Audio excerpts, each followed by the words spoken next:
Hey everyone, welcome to Crypto with Kids. Today I'm going to show you in 5 simple steps how to completely and automatically recover from rig crashes, as well as get text alerts when your rig crashes or when your GPU goes above a certain temperature, or if your GPU fan stops working or slows down below your settings, or any other data that your GPU sensors provide. We can create an alert and you can get a text message or an email based on your preference. And essentially I'm going to do all of this with a couple free applications like Google Chrome Desktop, HWINFO. Both of these are completely free, as well as few simple lines of codes in your bat file and the PowerShell file, which we will get into, some basic Windows configuration. And all you probably have to spend is essentially get a smart plug, and that's completely optional. You can still do all of this by just doing 1 through 4. 5 is, I prefer doing all 5 steps, but if you don't want to get a spark plug, you can still fully automate and get those text alerts by just doing steps 1 through 4. So let's get started, and I'll show you how to do this in a few simple steps. Cool. So what do you see on my screen right now is I am sitting on my Mac and I'm looking at my rig, which is on a Windows. So first I'm gonna turn the screen off and kind of walk you through from the very beginning what are all the things we need to fully automate almost fully automate rig crash and recovery, get those text alerts, and do this on any remote machine. So the first thing you need is a remote desktop application, which are for the most part are free, and I use Chrome Remote Desktop as you see here, and it's extremely easy to use. I'm not going to walk you through the setup, but essentially you download this application on your rig, log into that application, and ensure that that application, the Chrome Remote Desktop, starts when the Windows logs in. And then you essentially come to any laptop, whether it be Windows or Mac or even your iPhone or Android, and download that exact same application, the Chrome Remote Desktop. And it'll ask you for a login and password. And you can see here it's showing my rig, which is the CWK1 online. And essentially I click on it, and now it is, as you can see, it is connecting to my rig from my Mac laptop while I'm not close to my rig. And here you can see it is essentially showing my bat file, the T-Rex miner, and you can see it's showing my different cards, the hash rates, temperatures, power, etc. Right, a typical sort of miner file, right? So I use T-Rex miner. So that's the first thing you need to do is get a remote desktop application. I would highly recommend getting the Chrome Remote Desktop. It works great with Windows, Mac, iPhone, Android, and it is extremely easy to use. It will take you less than a minute to download and set it up. All it needs is to download the application, have a Gmail account, log in, provide a PIN or a password for a rig, one on the rig machine, and then you log in with that exact same credentials on your remote machine. And so this allows you to kind of log into your rig while you're traveling, at work, remote, and see how things are going, right? However, how do you know that when your rig has crashed and has stopped working? Like, you can't keep checking the screen all the time, or keep looking at your rig to ensure it's online. So what I'm going to show you today is we need to create 2 different files. Essentially, the first file is essentially your bat file that comes with the miner, and we're going to put a simple code. And the second file is what we call a PowerShell file in Windows, where we're going to again write a simple code, which allows you to essentially send a text message to your phone or even an email. So I'm going to start with that file first. Then I'm going to walk you through some of the settings in your Gmail account. I use Gmail, and I would recommend using that because I just know how to configure that particular account. But if you use a different email, again, I would highly recommend just creating even an email account with Gmail just for this purposes. So let's get started. So again, first step 1 was getting the Chrome Remote Desktop. So now we're on step 2 on automating the rig recovery and getting those text alerts. So the first thing we need to do is, and let me make this bigger so you all can see it, the fonts.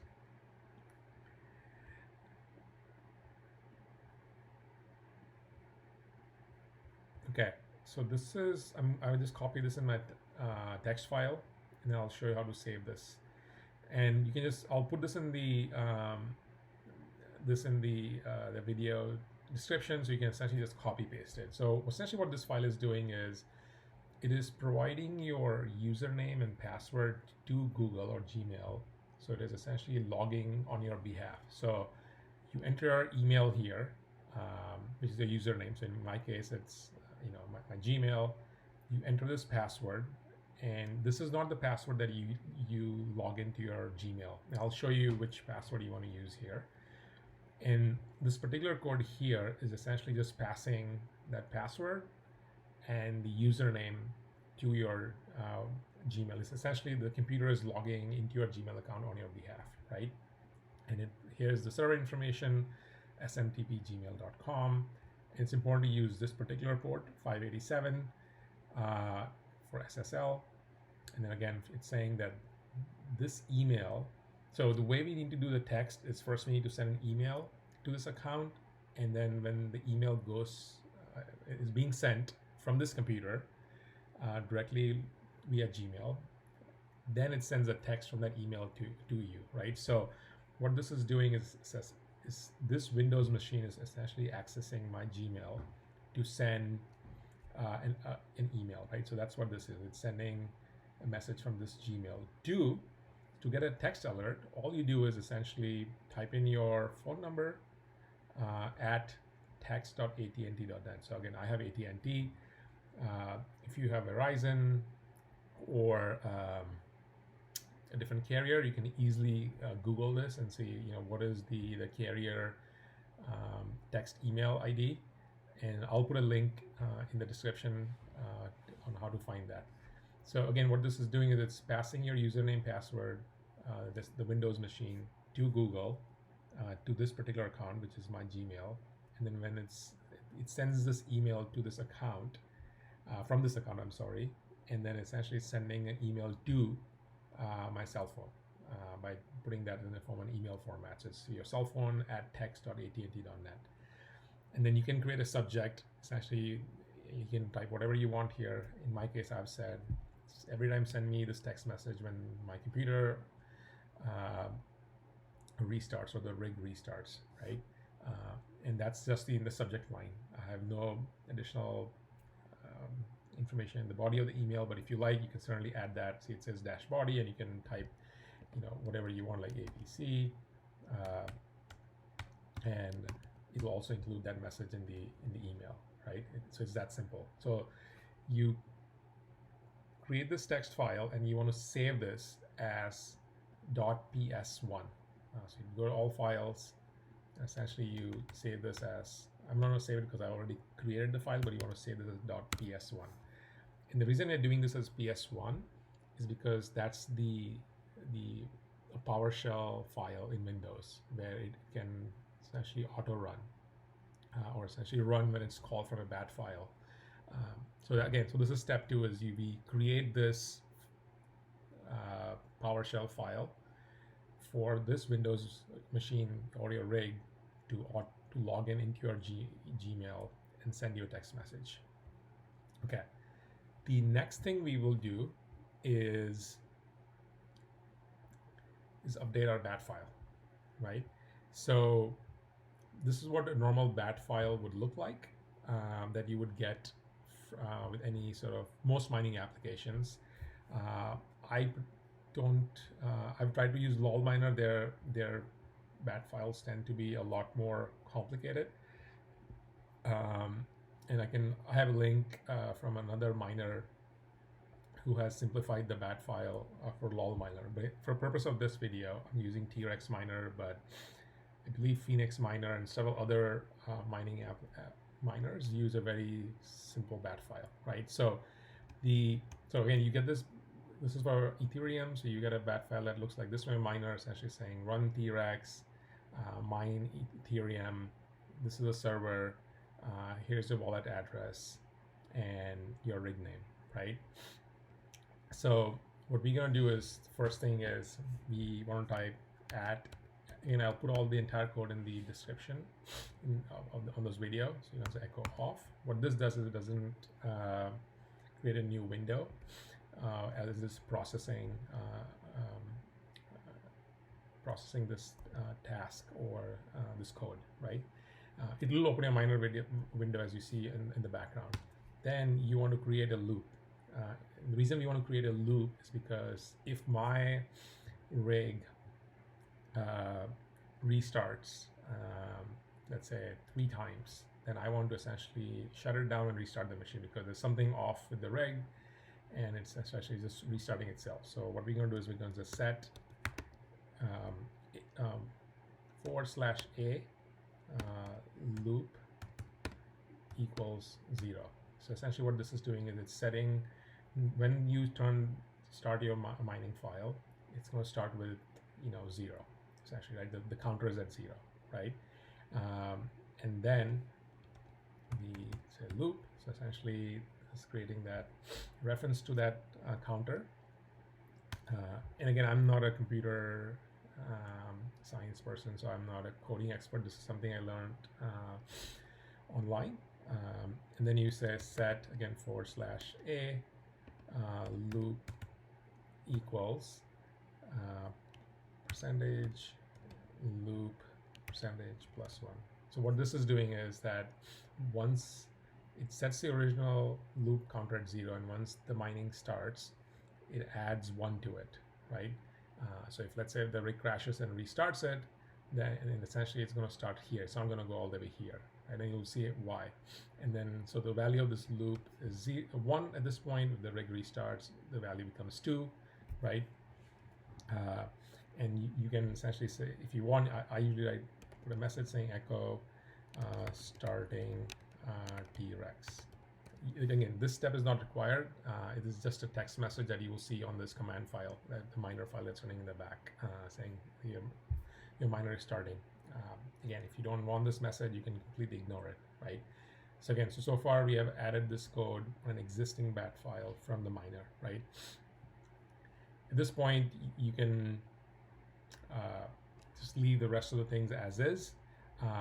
One thing you can do, and I have it here, is I will copy my overclock settings and where my miner file is. So again, I've already done this, but I'm just doing this to show you what the code looks like. So I'm just going to copy my overclock settings and essentially replace it here, right?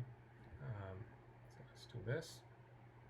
So at this point, I am making sure when I run this file, the path of the miner is entered, the right server, the wallet address, and then my overclock settings, the fans, the core clocks, the memory clocks. Okay. So then what we want to do is we want to say if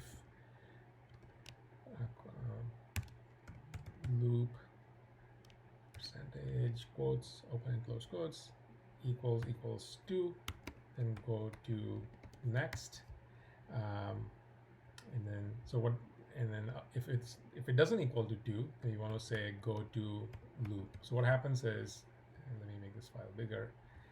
If, let's say, the rig starts, the first time the value is 1, right? So the miner starts to run, and let's say it crashes. So when it gets to this step, it is checking for how many times has the miner restarted. So far it has only restarted once, so this value would be 1 and not 2. So instead of going to next, and I'm going to explain what the next is, it's going to go to loop. And essentially what it does is it essentially takes this command and goes back right here, right? So at that point, it'll restart the rig, and then this counter, the loop value was 1, it's going to add 1 more to it. So now the loop value becomes 1 + 1 = 2, and the miner is running, right? And let's say for some reason the miner were to crash. At this point, the value of the loop is now 2. So the loop value equals 2. So instead of going to the loop, it will say go to next. So now we're going to write the next command. So we can say :next. So again, when we say go to next, essentially it's looking for this colon and where. So it's going to skip this step and go directly from here to here when the loop counter equals 2, right? And here, I'm just going to put a message again. This is not required. Restarting Windows, right? You don't need to type any of these messages. This is just for my purposes. Oops. Nope, I don't want that. Let's see. Sorry about that. Okay. And then here's where we're going to call our the file, email, the PowerShell file. So let me pull that up to remind you all. It is this one, right? So remember this file that we had created to send an email and text message. So we're going to call that file now. We're going to say PowerShell dash execution. I'm going to say I'll explain what this is. Policy bypass. So what I'm doing here is when you run this file, just like your T-Rex miner, it requires administrative rights, and by doing this execution policy bypass, it allows you to run this file as an administrator, because in many cases you probably have a login for a Windows, even though you have automated the Windows machine to automatically enter your username and password. But when you run this file, it cannot do that. So you want to type in this execution policy bypass, so it'll allow you to run this file. And then you can say file, and then essentially just give where the file is located. So in my case, it is in the same folder as my miner. So I'm going to copy this. Oops, sorry about that. I'm going to copy this and paste it. And then the name of the file is send email text .ps1. So again, give whatever name you save that PowerShell file, that's what you want to do. And then, so what this is doing is, it hasn't restarted the Windows yet. It's just giving you this message that the Windows is going to be restarting. It runs this PowerShell file, which is essentially going to send you a text message. It's just saying that, hey, your Windows is restarting. And then we do want to restart the Windows. So this is a command in Windows. You can say shutdown. It's not going to shut down. It's just the same command. So you're calling this shutdown.exe file in Windows. And you want to say -r. So -r means restart. -t, what is a timer? So you want to say immediately, so 00. But if you want to wait for a few seconds, you can certainly do that. You want to say -f. And this is really important, the -f, because as many times you may have noticed, you try to restart Windows and it gets stuck because it's trying to close any background applications or your miner itself. And if those applications don't close, then your Windows will essentially be stuck there. So by doing this -f, it will force any open applications, your MSI Afterburner, your miner, anything that's open and running that is preventing the Windows from restarting, it will force all those applications to shut down. So that's pretty much the code. You set a loop, and then before your miner starts, and then you can set whatever limit. I have put it at 2. You can say, hey, if you want your miner to restart 5 times, you can change this number to whatever you want. And once it has restarted 5 times, and that's when it's going to restart Windows. And before it restarts the Windows, you'll get this. You're going to call this PowerShell file automatically by this code. It's going to send you a text message. So that's pretty much the code. Like there's two things you had to create. One was this automating your email login and sending the text message, which is a PowerShell file, and then updating your bat file with this code. Right? And again, it applies to any bat file, mining bat file, from what I've seen and used, and for any Windows application. Okay. So I'm going to show this real time how it works. So I'm going to close this and not save it because I was just doing it for our purposes. So let's close this. We don't need this. Okay. So before we can test it, one thing that we need to do is ensuring that the Windows can log into Google, right? And remember I told you that the password that you use for Gmail is not the password you want to enter here, right? So I'm gonna put this link in the video, But essentially what you do is and this is a step-by-step instruction provided by Tech Expert Tips, is you log into your Gmail. So if you don't have a Gmail, create an account. After you log in, you want to enable two-step verification for security purposes. Once you have done, and the link is right here, once you have done that, you want to go into your app password, right? And essentially a screen like this would pop up, right? And let me show you in my case what I have done. So this is my app password screen once you log in. And this is where you want to select the app. So you can say, hey, you want to send a mail. So you select mail, and you can say from which device, or whether it's an iPhone. So in my case, it was Windows computer, right? And so I've already done that.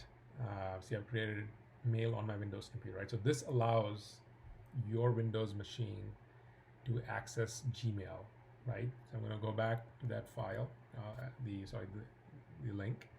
And once you do this and click generate, it's going to generate this password, right? Of course, this is just not a real password. See, they're saying this, in this case, they're using they've just named the device PowerShell. But anyways, this is the password that you want to enter in your PowerShell file that we wrote the code, right? This is really important. Do not enter your Gmail password. It will not work.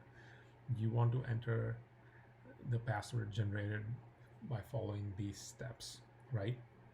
And then once you do that, you just need to follow this one last thing, which is allowing access to your Google account, right? So essentially, this is just the CAPTCHA verification saying, yes, this machine is allowed to access your Gmail on your behalf, and essentially send an email, right? So again, we create the PowerShell file, we get the password for that from here, and then we update our bat file. So I'm going to go back here. So now let's test this to see if it works, right? So in my case, the way I'm going to simulate a rig crash is I'm going to stop the miner and then restart the miner a couple times. The way I stop the T-Rex is you just do Command C, Option C, nope, Control C. Okay, there it is. So I just did Control C from my Mac laptop, and essentially what it is doing is, instead of hitting this X by doing Control C, it is essentially requesting the miner to stop, right? It's going to ask me, do you want to shut down the miner?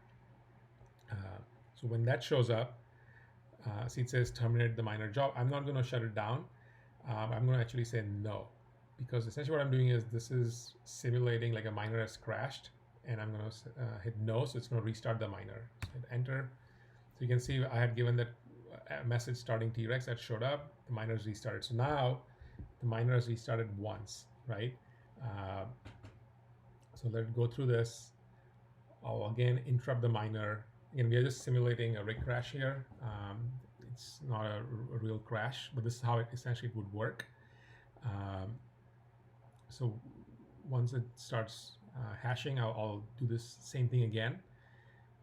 And then you will see, I believe I would do this twice, and then my computer would restart, and then we should get a text message, right? And there are a few other things that we have to do, but let's finish this. And then I'll show you a few other things that we need to set up in Windows to ensure that your computer restarts and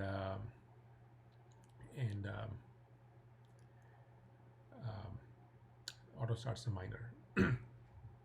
What you saw there, the black window that's opening up, is I have set up a alert, which is also we're gonna go into, is that when my GPU temperature goes be 50 or higher, it sends me a text message. And that's what you're seeing. You can see some of the, as the miner is starting, the fans must have stopped. So these GPUs went to 50 degrees, and it's sending me messages. So I will show that as well. But let's open while the miner is running, let me open my messages to show you. So here you can see I got this message saying my GPU 3, the temperature is high. So again, this is automatically happening. And I'll show you how I did that as well.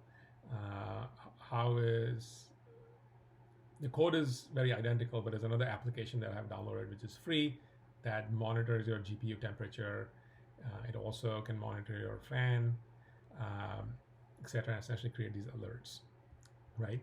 So okay, so the rig is, the miner is running fine now, right? So I'm gonna interrupt the miner again. Again, we're just simulating a rig crash here. So I hit the Control C again, waiting for the rig, the mining to stop. And then once we get that command line message saying, do you want to stop the mining operation? I'm going to say no, because it's essentially what we want is for the rig to restart. Okay, so you can see it says restarting Windows, right? And here we go. So this is automatically restarting Windows. And while it is doing that, we will get a text message. So let's see, and here we go. So we see this is a new message I just got. It's saying PC and rig restarting, right? And this is coming from my email, right? So that's why Windows is logging into my Gmail and sending this email, and the email is going to my cell phone number, and I'm getting this text message, right? So as you can see now, I don't have to continuously monitor my rig every time my rig crashes. First, I'm allowing my rig to crash a couple times because sometimes there could be a minor issue. I just don't want to restart the Windows, so I want my miner to restart. But if it happens more than 2 times, the rig and the my Windows machine automatically restarts, and while it is doing that, I get a text message. So that's how, when I'm at work, when I'm outside, not at home, if I get this text message, then essentially what I do is I go into this Chrome remote desktop and connect to the rig. So that's exactly what we're doing right now, is I am connecting to my rig, and as you can see, that remote desktop is also started on my Windows machine, and that's what is allowing me to remotely access my rig. And you can see my miner has restarted. So the other thing you're wondering is how come I was getting those text messages for the temperature, right? And what we want to do for that is download this application called HWINFO. So let me go into Google and search for HWINFO. So when you type in HWINFO, the first link comes up. You go in. Essentially, it's a free application for home use. And you go in here and you essentially do this installer, free download, and select one of these links. And I'm using my work machine here, so because of security policy, it may have blocked it. But essentially, you just go to one of these links and download this application, which I've already downloaded, and so I'm just gonna skip this step for now. And once you download and install it, the application would look something like this. And it has a ton of information. It is checking for a CPU information, your memory, your motherboard, etc. So essentially you can right click, and I've said, I've disabled the monitoring. That's why you see all the X's, but you can enable the monitoring because I'm not interested in my system sensors, CPU sensors, memory. What I'm really interested in is in my GPU. So you can see it is showing all my GPUs. I have 8 in this mining rig.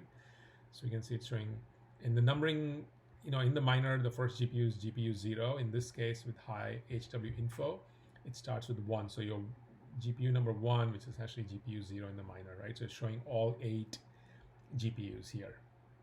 And what you can do is essentially, if you're interested in your temperature to get alerts, you can just right click on the temperature and click on alert settings, and see I've said here enable alerting if the value is greater than 50. So if my GPU temperature goes above 50, I'm saying run this program, and I'll show you what the program is, which is very similar to essentially what we wrote, right?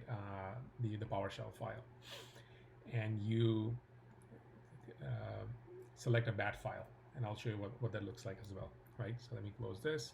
So I have put alerts for my GPU temperature and my hotspot for the GPUs with DDR6X. You can now track VRAM temperature.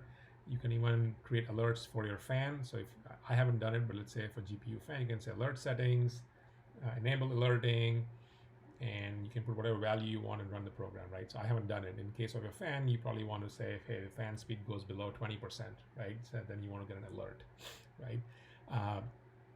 And that's how I get a text message anytime my GPU temperature goes above a certain threshold that I would like to. And again, this helps me monitor my rig when I'm away from it. Essentially, if I need to shut down it for it to cool down. Again, this is more for emergency purposes when you're not home. So let me show you the bat file and the PowerShell file for creating these alerts, right? So I have created individual, essentially it's the same. I've created individual PowerShell files because I want to know which GPU temperature has gone up. So as you can see, I've created one for each. I have 8 GPUs. It looks very similar, right? It looks very similar to the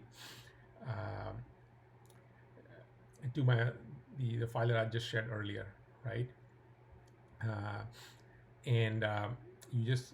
All I've done is change the message, right? It's saying, hey, this is the GPU that for which the temperature is running high.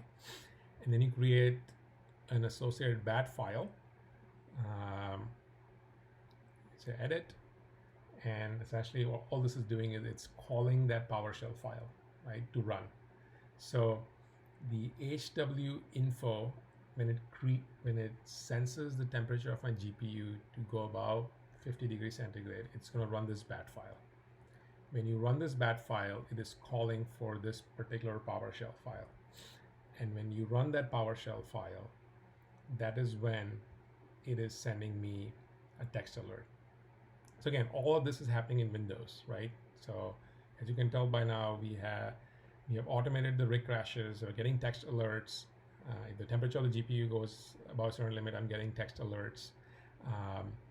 So then the last two pieces here is how do we automatically restart the miner when the Windows machine starts. So you go into your search bar, do run, and you need to do two things. First is you want to do task schedule MSC, open that, and you go in here. Essentially, you just say create a task. In my case, I have already created the task. I'll just show you the task. My name of my task is Start Trex, right? So I'm gonna go to properties. Essentially, this is what the steps would look like. When you hit create task, it's going to ask you for the start name. You can give any name you want. So in my case, I just want to just call Start Trex, but you can give whatever name you want. You want to check off this option saying run this when we log in, and then run with highest privileges. Then in here, there's multiple options. So make sure you select Windows 10 triggers. So then you go to the next tab, triggers, and you say, in my case, edit.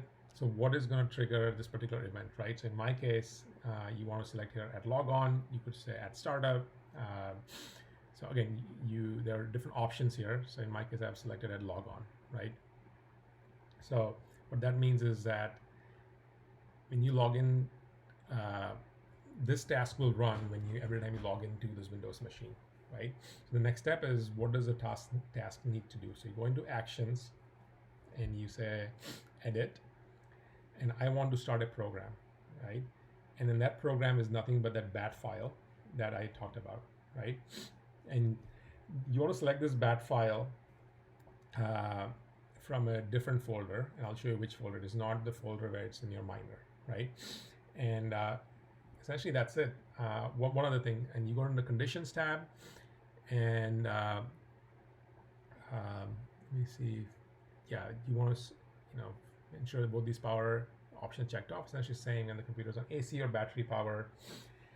So again, if there's a power loss, if you have solar or if you have backup battery, then you want to make sure you get that, email message, a text message, right?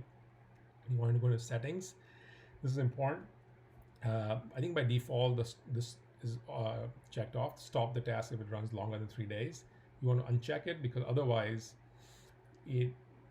this particular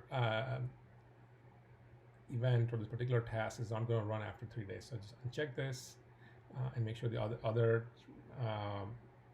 option are checked to allow the task to be run on demand, run as soon as scheduled start is missed. For some reason, if it fails, you want a timer here so for it to redo it, etc. Right? And that's it. So this allows the miner to restart. And then I have also created the HWINFO, the sensor, to also restart with Windows. And in my case, I have created exactly similar task. So I'm saying start this application, and when I log in, and the action is essentially start. So you just find this particular application's exe file, wherever it is, and it'll start that program every time the window starts, right? So that's the fourth thing you want to do. So first thing was we had the Chrome Remote Desktop. Second thing was we wrote the PowerShell file. The third thing was we updated the bat file in Windows for the miner to call that PowerShell file. Well, before we call the file, to restart the miner if it crashes more than X number of times, and you can decide how many times you want the miner to crash before you want the Windows to restart. And then to restart the Windows, you want to call the PowerShell file, which will send you the text alert. And then the fourth thing is you go into your task scheduler to ensure that your miner and the sensor file, which is HWINFO, start every time your Windows restarts, right? And then one last thing you want to do for automating this process, again, you go to run and you do shell.script startup, and this is where you want to copy your miner bat file. So you create a shortcut. So you go into your miner, right? And in my case, if this is my bat file, I want to create, so send to desktop as a shortcut. And once you do that, you'll have a file on a desktop, and you want to essentially move that file into this shell.startup when you run that, right? And once you do it, you want to right click on it, do properties, and then under shortcut, go to advanced, and make sure this box is checked off, run as administrator, right? And there's one last thing, but that's pretty much it in terms of automating the miner to start when the computer crashes, automating the miner to restart 2, 3, how many ever times you want if there's an issue, and send you a text message, and automating to restart the Windows if the miner crashes too many times and send you a text message, and using the HWINFO application to send you a text message if the temperature of any of the GPUs go be above a certain threshold, right? So last thing I wanted to share, and again, we are doing all of this remote, right? So I'm not at my rig, I'm doing this from a work laptop and it's a Mac, right? So I'm accessing a Windows machine from a Mac. The last thing that I like to do that I have set up for my rig is a smart plug. And I have, and let me walk you through what the setup looks like. So essentially I have this Wemo Insight smart plug, and I've essentially done the screen grab to show you how I use this particular smart plug application and its capabilities. So first, you can see here, this is my rig has been up for almost 10 days or 9 days, and shows how much power usage it is, and then the cost of it, right? The way I monitor it is that I know when my rig is up and running how much power it's typically consuming, right? So if I see that this rig is consuming either more than 762 watts for my 8 GPU, which is hashing at about 312, 315 mega hash, or if this watt goes significantly down, then again, I know there's something off with my rig, right? This is another way to monitor your rig. And I can turn on and off by essentially pressing this power button. So again, when I'm not at home and if I sense any particular issue with my rig, I can turn it off I can turn it on, and then this is completely remote because the Wemo has a smartphone application that you can download, and these are the screenshots from that application, right? So that's the first thing, and it shows all these details, right? In addition to this, what this smart plug also does is when you click on this edit button right here, so I have two different smart plugs. When you click on this edit button, I'm going to show you what the screen looks like. You'll get a screen like this with these little three lines and then this arrow, and you want to click on this arrow, and the screen is going to look something like this. It's going to show your smart plug, the Wemo Insight plug. It's going to show you your cost per kilowatt hour, so you can go and click here and update your electricity cost.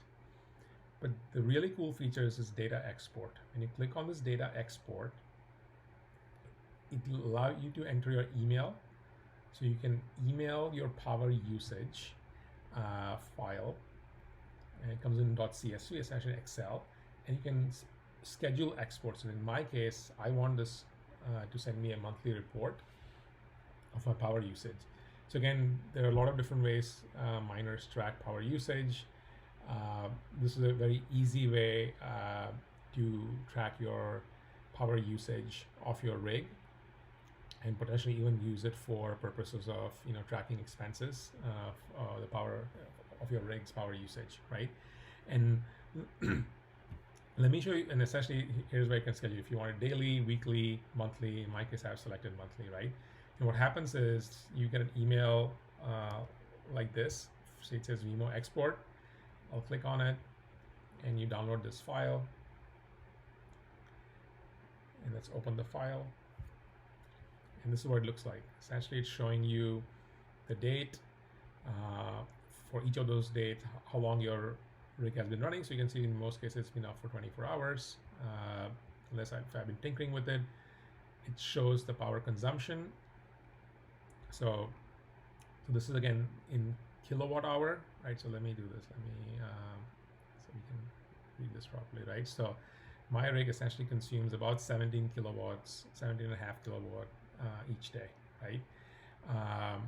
And then it's showing you how many, what's the monthly cost, what's the daily cost, and what's your cost per kilowatt. This is what you enter in the Wemo file, right?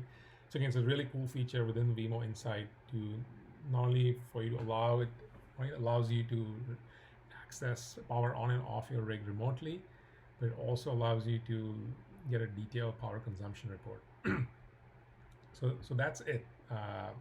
Those are the few different things that I have done on my Windows application to remotely access my rig, and automated my rig crash recovery, Windows restart, and while it's doing all of that, it sends me a text message. You can even have it do an email, and so this way I don't have to check on my rig every few hours to make sure it's running, especially on Windows. And if I get this text message, then I know something is off, and that is when I go and look at my rig. And again, the way I do it is I look at the Chrome remote, go into my Chrome remote desktop, and just like the way I'm doing this while recording the video, and manage my entire rig either from my phone or from my work laptop. And hopefully you find this helpful. If you do, please give it a like and share. And to kind of summarize, you need a Chrome remote desktop, you write a PowerShell file, you add a few lines of code to your miner bat file, you use the Windows Task Scheduler and shell startup commands to ensure that your miner starts automatically when the window starts. And then you need this free application called HWINFO to essentially not only just track your temperatures, which the miner is already doing, but really create alerts. In my case, I'm only using it for temperature, GPU temperature, but you can use it for all kinds of sensor it has. I've hidden a lot of the sensors, but it is a fairly robust application. And the last thing is using this Wemo Smart Insight plug. There are a lot of different smart plugs out there. I don't know enough of all of them. I really like the Wemo Smart plug, and because of not only just allowing me to access, turn my rig power on and off, but also to get access on my monthly power usage. And you can see the rig has been running fairly stable. I have zero stale shares or reject shares or invalid shares, and it's maintaining the temperature and a fairly high efficiency. So that's all for today. Thanks for watching, and do give us a like.